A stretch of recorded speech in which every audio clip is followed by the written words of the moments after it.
Late last night, the President of the United States couldn't help himself and began to attack CNN's Abby Phillips for this segment that I'm about to play for you. In this segment, she exposes the economic downturn caused directly by Trump's tariffs. And before I play it, there are a few key things I want to make sure we are not normalizing on the national stage right now. First of all, it is not normal for the President of the United States to be attacking media entities like CNN or specific anchors like Abby Phillips. Biden would never do that. Obama would never do that. Hell, no other president in the history of America was openly attacking news anchors in this fashion. Not only should we not normalize it, but I will go as far to say that it is pretty fashy. There's a lot of fascistic qualities when you begin to attack news anchors and news entities in an attempt to sway what they can report on. Right here, we also have him making up nicknames, sleazebags, fake news media. That is not normal, and we should not normalize that. I also want to say, it's not normal for the president to be staying up late at night, just flipping through, watching every news source possible. I mean, if you want to consume 30 minutes of news a day as the president, that might be different. But there are reports that during Trump's first term, he was glued to Fox News all day. And in Trump's second term, which we're still quite early on in, he is not doing his daily press briefings. He is not taking his daily press briefings and consuming them because he just watches Fox News and he watches CNN and he beefs with the media. So I'm going to read these exact posts. I just wanted to make sure we're not normalizing this. First, since Trump wants to claim that Abby Phillips has, quote, absolutely no idea what she is talking about, let's show a few clips of Trump from just yesterday, like right before he tweeted this, not knowing what he's talking about. Here's him praising Russia and Vladimir Putin, saying they like the U.S. Vladimir Putin reached out to you to help you with the Iran crisis. Well, he made some nice statements today. Did you see the statement? I saw the statement. Very nice. Vladimir Putin made some very nice statements today. Look, he respects our country again. He didn't respect it a year ago, I can tell you right now. But Putin respects our country. And President Xi of China respects our country. And Kim Jong-un they respect our country again. We were not a country that was respected just a year ago. We had a president that was incompetent. We had bad people circulating around this desk, this beautiful, resolute desk. What is he talking about? This is like saying, I'm very well respected. Ted Bundy loved me. Jeffrey Dahmer thought I was a sweetheart. The fact that Russia and Vladimir Putin and the fact that China and Xi Jinping, the leader of China, the fact that you're saying they now respect you, which first of all isn't even true, but even if I were to grant that, that's not a good thing. You're going to say that Abby Phillips has no idea what she's talking about when hours before you were in the Oval Office ranting about how Vladimir Putin respects you. No, he respects the fact that he can manipulate you. He appreciates the fact that he can manipulate you very, very easily. Xi Jinping doesn't respect you either. They think you're an absolute clown. If Donald Trump thinks that Vladimir Putin respects him, it's because Vladimir Putin has been trying to psychologically manipulate Donald Trump. But Putin does not respect him. That is not how it's working. They had, I guess, evil intentions. You couldn't be that stupid. I mean, they had evil intentions. But the world respects our country again. Thank you.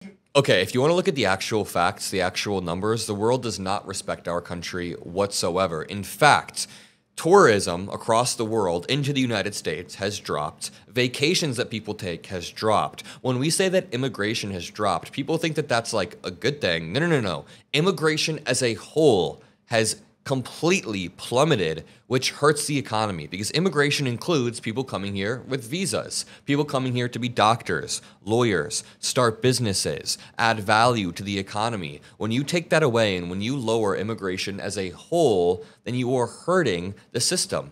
That's totally different than, stopping illegal immigration. If they would have said, we're going to check to make sure no gang members come into the country, and that's what they did, then we would be having a separate conversation about, the best ways to do this. But what they are doing is stopping, tourists.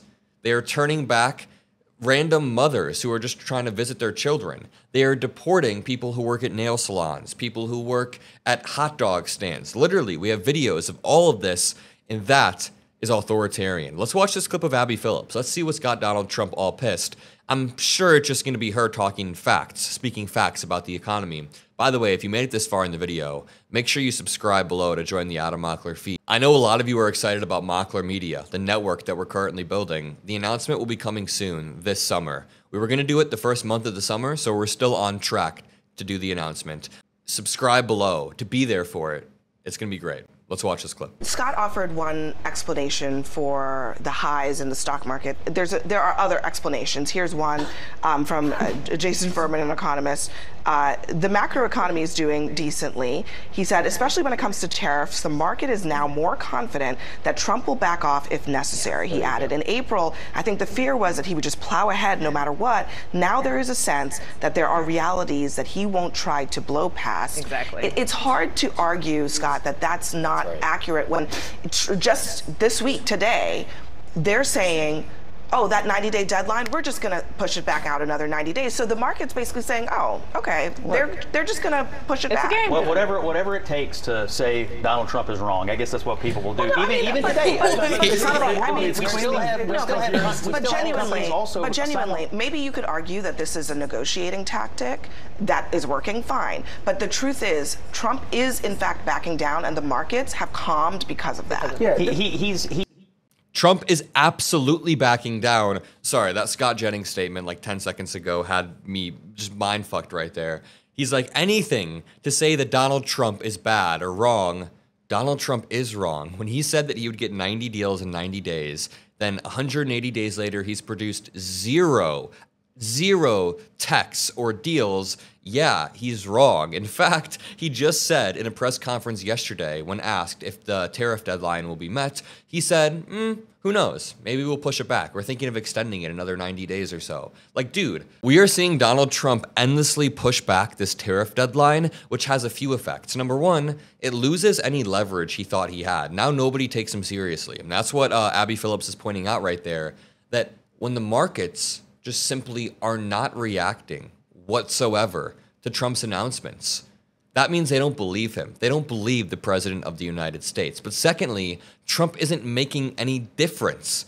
He declared economic warfare on the entire planet, literally economic warfare, and then nothing came of it. He backed down, and it's embarrassing. It's incredibly embarrassing. So this segment then had Donald Trump tweeting, "Where does CNN get its talent? Just watch someone named Abby Phillip lecture her audience on tariffs and the economy, which is doing record business. No, it's not. The GDP is contracting actively. She has absolutely no idea what she's talking about, strictly third rate. Fortunately, the audience has long ago left CNN and will only get worse. Losers all." Quote, "Who in the fake news media and the sleazebag is a sleazebag saying that President Trump wants to give Iran $30 billion to build non-military nuclear facilities?